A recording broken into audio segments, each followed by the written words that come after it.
Welcome to the Azure Native Controls section of the Microsoft Cybersecurity Reference Architectures. My name is Mark Simos, Lead Cybersecurity Architect. Richard?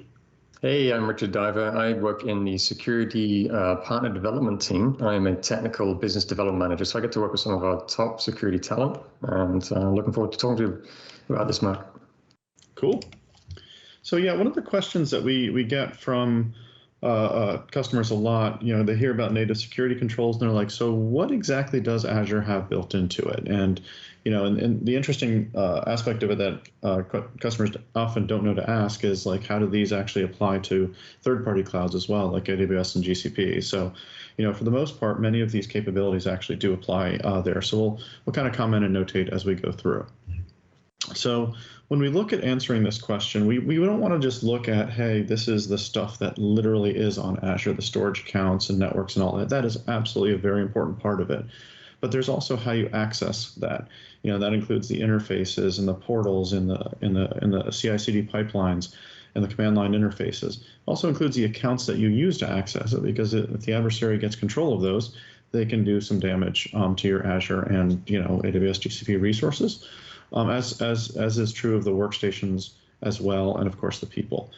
So we really take a end-to-end view of this, all the way from all those internal resources out to that public application or any devices that are then feeding into it. So the idea here is just to take that full end-to-end view to make sure that your data center infrastructure in its full life cycle, you do have good visibility and control. Anything to add, Richard? Yeah, we've got that very Active Directory or Azure Active Directory, and this is one of the core components that's going to help you across a hybrid cloud. So Active Directory is my bread and butter. 20 years ago, I built my career on it, but I've been watching the development of Azure Active Directory for the last 10 years, I think now, going on. You can't hide just how powerful it can be to centralize the visibility and the controls around identity, even if you're logging into something like AWS. All right, I've got a paper out on that, and it's been great fun to go and study and learn that. But the idea of giving somebody restricted and limited access, so that zero trust approach, starts with knowing who they are, what they're doing, where they're trying to go. Let them get on with their job, but let's watch what they're doing in case something changes in the behavior patterns. And that's really what I think the mainstay of this is all about. Yeah, and and just to add on to that, it's really important to have that single place where you enforce policy, and that you ensure multi-factor, et cetera, are enforced, so that you don't have, oh, well, we did that on here, but we forgot that on our AWS subscriptions or AWS accounts, right? So it's really important to have that consistency as well. As fast as everything is moving today, you want to have that sort of single point of visibility and control. And we'll kind of show how we build off of that as well. So let's go into the next click here. So in the visibility space, there's really two kinds of visibility. There's sort of the governance, long-term, hey, do we have good visibility into everything? Do we have coverage? What's our posture looking like? How secure are we? Are we moving forward or sliding backwards in terms of this, especially with the dynamic nature of DevOps projects and whatnot that are dynamically spinning up and spinning down resources, through CI/CD pipelines or otherwise. And then the other kind of visibility is sort of that near real-time, threat visibility. Is my stuff under attack? Has it been compromised? And what can I do about it? So we really address that, kind of an end-to-end way, with Secure Scores focused on that sort of governance aspect of it, and then Azure Sentinel is focused more on the threat detection piece. And that's that Azure Sentinel's, SIM that has SOAR, UEBA, machine learning, et cetera, built in. And that consumes all the logs from, really anywhere, but in this case, focus on this diagram from Azure. And so the big thing here is that the first thing we always get from security operations, right, Richard, is I need to ingest logs. Like, tell me where to get the logs. And we do provide that, and that's a huge part of it. But the other piece that's really important to Microsoft's strategy is the XDR component, that logs are really hard to turn into alerts, right? It's really hard because you have to figure out what's wrong, what's the delta between good and bad. And if it's a new service like an Azure PaaS service or something like that, it's really difficult to figure out what is normal, what is good, what is bad when you don't even understand the underlying service, or it's new to you, or it's semi-familiar. And so it's really important, some of the Microsoft investments into Azure Defender, because what those do for the most popular Azure services like storage, SQL, database, Kubernetes, et cetera, is they are threat detection tailored to that specific asset to generate high quality alerts that you can actually action on. So really, really important there is that, yes, raw logs, but also high quality alerts that you can move on quickly without having to write your own queries.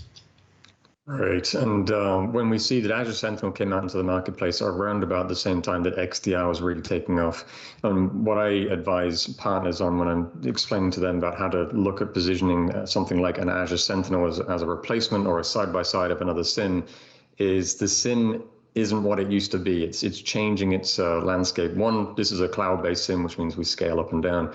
But most importantly, it is that difference of costs and pricing as well. And if I've got the alerts coming from these very smart solutions in the XDR side, so Azure Security Center and MCAS are bringing me all the smart alerts, you have to consider how much of the raw data you need. There are certainly times when you need to bring the raw data in, but those alerts are already well enriched and thought about. And so we see a shift in trends in that it's not just about the SIEM anymore. That's not the one place to bring everything and try to reason over it. But at the same time, you can't do everything only on a XDR platform. You do need a SIEM to tie all the pieces together from all the smart solutions and then start to track visibility across, again, on-premises, AWS, Google Cloud, wherever they're operating. It's that rich breadth of services, not necessarily always the depth of one or two services like firewall and identity only. Yep. And then, as we mentioned earlier, we wanted to have an end-to-end view. So it's not just, the actual resources, it's also how you access them through the identity and devices, et cetera. And so that's really where a lot of the other sort of cloud native controls from Microsoft kick in that are monitoring the identity, the endpoints, et cetera, to make sure that they're in a good place. And then that's really where we transition from visibility into control, because you don't want to have your security operations or SOC operating completely independently of your access control. Hey, there's this compromised endpoint. It's got malware. We're investigating. We're dealing with it. We shouldn't let the user that's using that device actually still be accessing sensitive corporate resources. So we want to make sure that there's signal integration there in that zero trust manner. And so that's where the zero trust access control kicks in. And there is a full diagram that describes that elsewhere in the reference architecture. So we encourage you to take a look at that video for the details, but those two are very closely connected. Yeah, some key points that I could call out on here is things like the privileged access workstation, the idea of an Azure Bastion, the idea that you could actually present applications through something like Azure AD App Proxy. Each one of these is in another stage of stop having things like RDP access to VMs. Right? These are the ways attackers are winning. If you have to expose it to allow a developer or a third-party company to assist, you find that that's the weakness, that's the weak spot. So the visibility is finding those weaknesses, and then the controls are, let's give you an alternative and more secure way that we're not just relying on either just a single secure device or a single set of identities, but we're combining all those together. So as much as there's a lot of boxes on here to look through, every one of these can be quite critical to ensuring the customer is taking a solid approach to what are all the different ways I could get through those defenses, and I'm going to put more layers of defenses in place to protect that. Yep. And many of these, when we think about the role of admins, and this is covered in our securing privilege access roadmap, it's really just elevated controls, elevated restrictions, elevated monitoring for those privileged users. So it's using the same mechanisms underlying to actually provide the security, but just making sure they're dialed all the way up. So switching back over to the Azure world, we actually differentiate between two different kinds of security controls. The first are very familiar, very similar to what most organizations use on premises, which is what we call data plane security. This is focused on all the things that we're familiar with, so focusing on the code and making sure the code itself doesn't have a lot of flaws and vulnerability, or the process you use to develop the code, as well as the underlying infrastructure.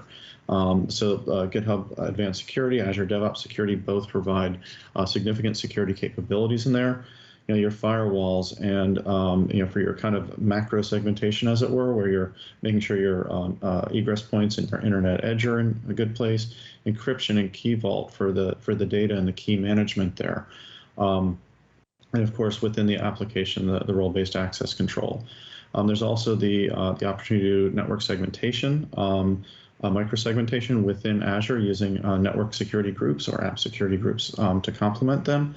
And so there's a lot of different components and capabilities there, including a couple other edge services around Azure DDoS, the web application firewall that attaches to the Azure front door and the application gateway, as well as security for the API management gateway. So all these are kind of the standard sort of east-west, north-south types of controls that organizations would expect in any data center, and many native Azure services for that. Yeah, and when we think about how cloud was first adopted, the customers would generally already have a lot of their protections in their on-premises networks, their WANs and their data centers. And so going to the cloud was seen as an extension, and they may even have chosen to backhaul a lot of the traffic back to on-premises before it went out to the internet, or vice versa, from the internet would come on-premises and then up into the cloud. This allows you to say, this is already in the cloud, it's already connected to the internet. Let's use this as the front door, this is the front end of our services, and actually the back end is now the data centers and the on-premises, and that can be seen as protect that from the internet, because we can scale up DDoS protection, to a much greater range than you might be able to do in your on-premises environment. You're going to use some services to do that, so why not have Azure as the mainstay for that? Right? We can scale up and scale down. And this is the native opportunities inside of Azure, as opposed to maybe using one of those other services that allows you to build more of a virtual appliance-based option. Actually use the services that come with Azure and build in. Yeah. And honestly, the thing that we want you to take away is whichever choice is easiest and best for you. If there's specific capabilities, features for your existing capability, awesome, use that. If it's easier, just use the built-in stuff in the cloud, which we're finding organizations increasingly choosing, great, right? But ultimately, we want your resources to be secure. That's really the end state that we're going for here. And then the last piece is something that's unique about the cloud that is not seen in on-premises. And so Microsoft has invested heavily into what's called Azure Resource Manager, or ARM, as we like to call it. And effectively, this is our unified management plane across Azure. And we've also extended to AWS and GCP through Azure Arc. So we can now extend a lot of the functionality to there for a multi-cloud solution as well. And what we've done essentially is to invest in this unified way of managing resources so that we can actually put security and governance and control into it that's consistent across all the different services and capabilities. And you can enforce policy to make sure objects aren't created, or if they're created, the security is automatically added to them. Blueprint kind of does a lot of the automation that builds on top of that. So the Azure Blueprints do or automation framework for that. The policy can just generally say, you're not going to do this. This is an insecure configuration. And sometimes it's used for expensive things as well, like we're not going to create the huge VMs. And then management groups, role-based access control, all of these things are actually built into the management plane. And that's very different than when you consider, kind of badging into a physical data center and then physically plugging wires into a server, and then, of course, doing virtual networks on top of it in most cases. So when you actually have full software control of it, you can really instrument it. You can do threat detection, you can do anomaly detection, that policy enforcement. It really becomes a whole new way of doing security with a different level of visibility and control. So it's very powerful. Richard, anything to add there? No, yeah, I really like this documentation, especially the recent updates with the cloud adoption framework at the top there. And even if you are going for the multi-cloud strategy, it's not all about Azure. It's about taking the similar approach or the same approach and using some of the same tools like Azure AD as the identity plane. So you can have a multi-cloud approach and be more resilient or take advantage of different capabilities in different places, but still keep things like security controls, governance, risk and compliance, identity and access management the same, no matter where you're actually running your workloads and where you're developing your next greatest thing. Yep. Good to see. And just to do a little quick framing of the documentation before we close this out, the cloud adoption framework is really aimed at overall, as you go to the cloud or as you modernize your program, that big picture across the enterprise, across all workloads, how do I manage and secure and deploy and govern it well? The well-architected framework is much more on a per workload basis. How do you, again, manage, architect, and secure and cost optimize, et cetera, that specific workload. So on a workload by workload basis, really kind of aimed at those workload owners. And then the Azure Security Benchmarks are really the single source of best practices across all of that set that best practice, but also very importantly for security teams, the baselines that interpret those guidance and apply them to the hundreds of Azure services to make it really clear to security teams and IT teams and DevOps teams, these are the best practices as applied to this particular PaaS service, or your Azure SQL, your machine learning functions, you name it. And so we have that single source of truth, and then how to apply it to the services. So each of these, as in the other diagrams, you can hover over them, see a quick description, you can click and go to the documentation site for them. So hopefully this was helpful for you to understand the native security controls in Azure. Thank you. Thank you.